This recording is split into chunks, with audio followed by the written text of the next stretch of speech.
여러분 어떤 기도는 오랜 응답의 시간이 필요합니다. 하나님께서 조금 더 네가 기도하고 조금 더 눈물 흘리고 조금 더 마음을 쏟아야 한다 이렇게 말씀하시면서 응답을 천천히 주실 때가 있습니다. 또 어떤 기도는 하나님께서 기도하면 바로 기도가 끝나자마자 바로 응답 주시는 기도들이 있습니다.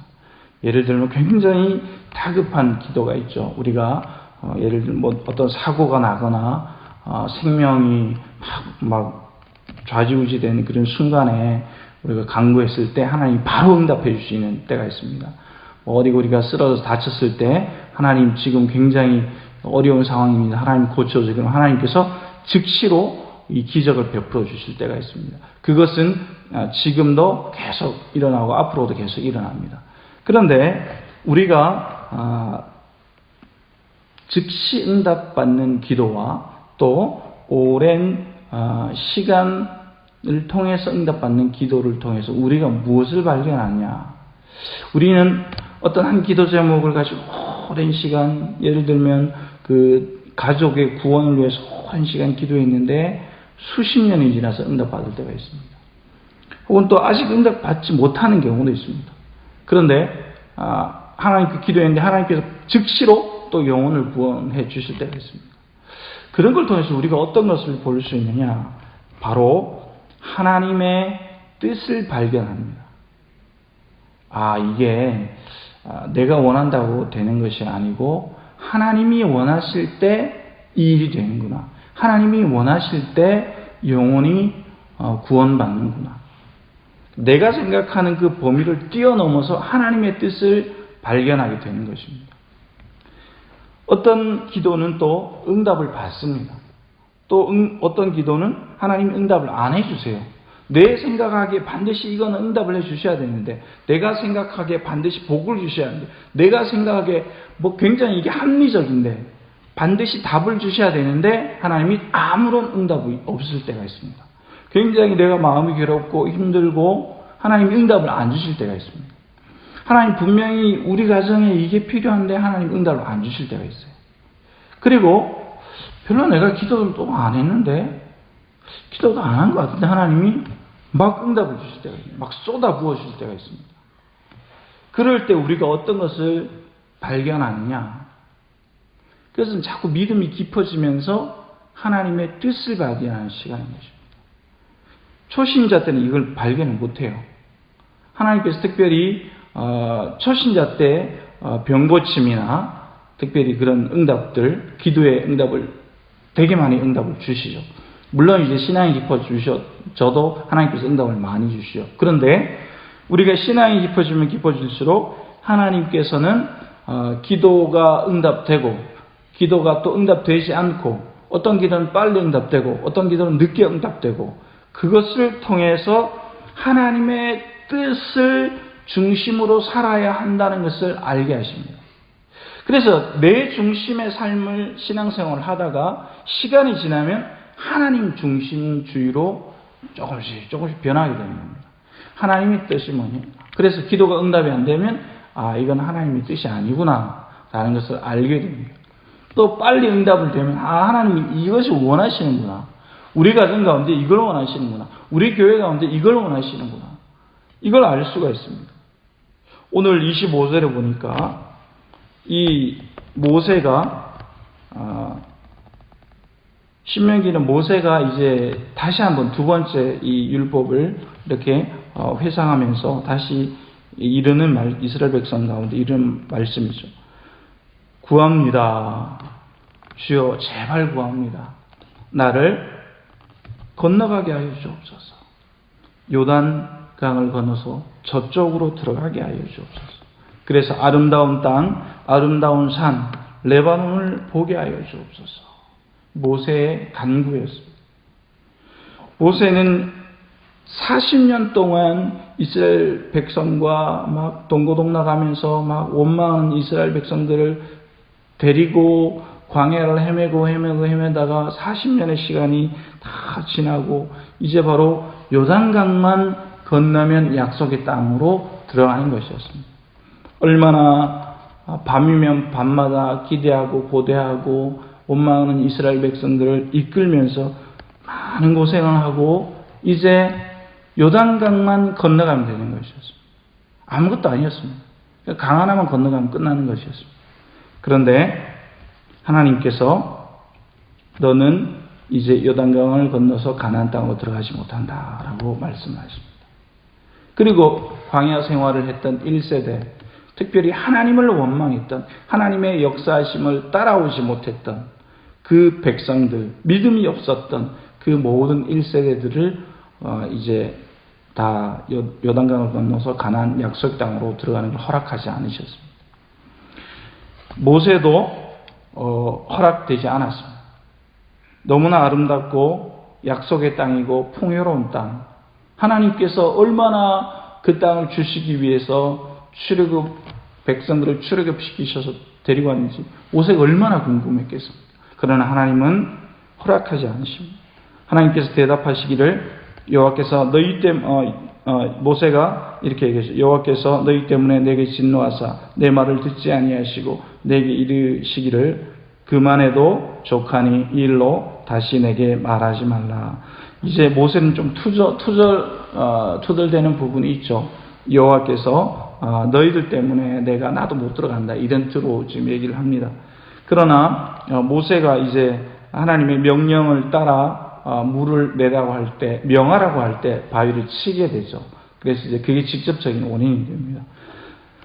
하나님께서는 모세에게 이제 그만해도 족하다 이렇게 말씀합니다. 이제 그 부분을 가지고는 기도하지 마라 라고 얘기합니다. 모세가 그래서 그것 가지고는 다시 기도하지 않습니다. 이제 하나님께서는 나에게 이 부분에 대해서는 허락하지 않으셨구나. 요단 저쪽, 젖과 꿀이 흐르는 약속의 땅 나에게 허락하지 않으셨구나. 그러나 하나님께서는 모세에게 너는 비스가산으로 올라가라 라고 말씀합니다. 비스가산은 상당히 높은 산인데 거기서 지금도 올라가서 보면 가나안 땅이 쫙 펼쳐져 있습니다. 다 저 끝까지 보입니다. 그래서 거기에 올라가게 하죠. 그리고 너는 동서남북을 바라보라 그렇게 합니다.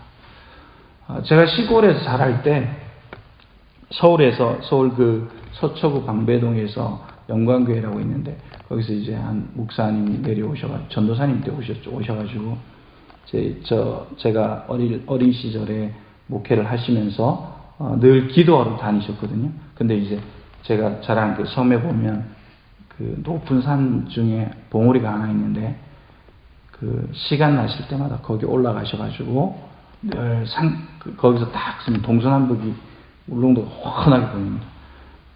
저도 거기 올라갔는데 거기서 늘 기도하셨습니다. 그래서 이제 모세를 하나님께서 비스가산으로 인도하죠. 꼭대기에 오르게 합니다. 그리고 요단강 건너편에 있는 그리고 동서남북 펼쳐진 앞으로 후세대들이 있을 그 모든 땅을 보게 하시고 내 눈으로 그 땅을 바라보라. 너는 이 요단을 건너지 못할 것이다. 여러분, 우리는 하나님께서 모세에게 말씀하실 때 26절 하반절에 보면 그만해라, 족하다. 하나님의 말씀은 굉장히 엄중하시죠. 굉장히 위험 있게 말씀하시는 거죠. 그만해라, 모세야. 그 이후로 모세는 이 부분에 대한 기도를 전혀 하지 않죠. 예, 하나님 알겠습니다. 이렇게 합니다. 28절에 보니까 그리고 하나님께서 모세에게 이르시기를 너는 여호수아에게 명령하고 그를 담대하게 하라. 또 그를 강하게 하라. 그는 이 백성을 거느리고 건너가서 내가 볼 땅을 그들이 기업으로 얻게 하리라 하시느니라. 여러분, 우리 모두는 유한한 인생이라는 시간을 삽니다. 영원히 살지 못합니다. 그래서 오늘 본문을 통해서 우리가 어떤 것을 알 수 있느냐? 우리 각자에게는 다 사명이 있습니다.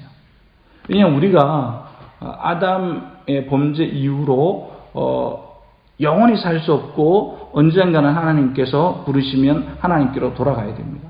그런데 오늘 본문은 우리에게 어떤 말씀을 하느냐? 너의 사명을 기억해라 하는 것입니다.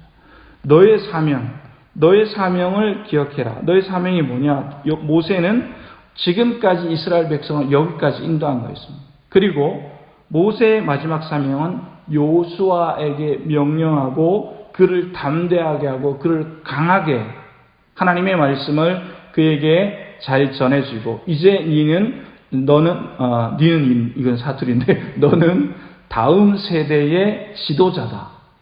그리고 그를 위해서 축복해주고 그를 위해서 기도하는 것이었습니다.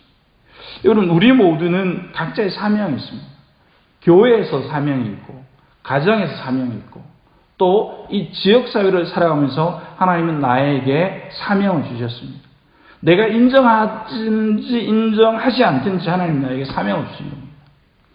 그래서 우리는 하나님께서 주신 사명 안에서 사명을 최선을 다해서 감당하고 하나님이 이제는 그만해라. 이제는 쉴 때가 됐다라고 말씀하실 그 순간까지 우리는 사명을 감당해야 하는 것입니다. 그래서 사명자는 죽지 않는다. 이런 말이 있습니다. 사명자는 죽지 않는다. 하나님이 우리에게 생명을 주시고 우리에게 호흡을 주신 이유는 사명이 아직 끝나지 않았다는 것입니다. 사명자가 자신의 사명을 발견하지 못하고 사명을 감당하지 못하면 하나님의 뜻을 이루어드리지 못하는 것입니다. 그래서 우리는 예수님의 참 제자로 오늘도 살기를 소망하는데 나의 사명을 점검해야 되는 것입니다. 나의 사명을 점검하고 여호수아를 담대하게 하고 그를 강하게 해야 되겠구나. 특별히 우리는 우리의 자녀들을 믿음으로 잘 강건하게 해야 됩니다. 여러분, 내가 떠나고 우리의 가정이 예수를 잘 못 믿으면 어떻게 합니까? 이것만큼 안 좋은 상황이 없는 것입니다. 경제적으로는 어려워도 괜찮아요. 다시 일어나면 되니까. 그러나 믿음을 잃어버리면 이거는 정말로 가정의 뿌리가 뽑히는 것입니다. 여러분, 그래서 우리가 우리의 사명 여호수아를 담대하게 하고 그를 강하게 해야 된다. 그리고 교회에서도 믿음이 약한 사람들, 그 영혼들을 위해서 우리가 내가 가지고 있는 신앙의 연륜과 신앙의 경험을 가지고 강하게 하고 또 그를 격려하고 젊은 우리 새가족들 지금 또 여기 와서 우리 지역에 와가지고 또 인생에 또 어려움을 겪는 이런 사람들 다 우리의 또 후손들이라고 생각을 해야 합니다. 그분들에게 하나님의 말씀을 잘 따뜻하게 전해주고 하나님 말씀으로 설 수 있도록 우리는 그 사명을 감당해야 되는 것입니다. 우리 모두에게 각자의 사명이 있거든요. 저는 저의 사명이 있고 또 우리 권사님에게 사명이 있고 우리 장로님에게 사명이 있고 우리 모든 성도들의 각자의 사명이 있습니다. 이 사명을 주님이 이제 그만해라 라고 하실 그 순간까지 최선을 다해서 달려가야 하는 것입니다. 겸손히 나의 사명을 감당해야 되는 것입니다. 여러분, 오늘도 한 주간을 시작하는 6월 둘째 주입니다. 여러분, 우리가 각자가 맡은 자리에서 주님의 사명을 잘 감당하시는 저와 여러분이 되시기를 예수님의 이름으로 축복합니다. 주님.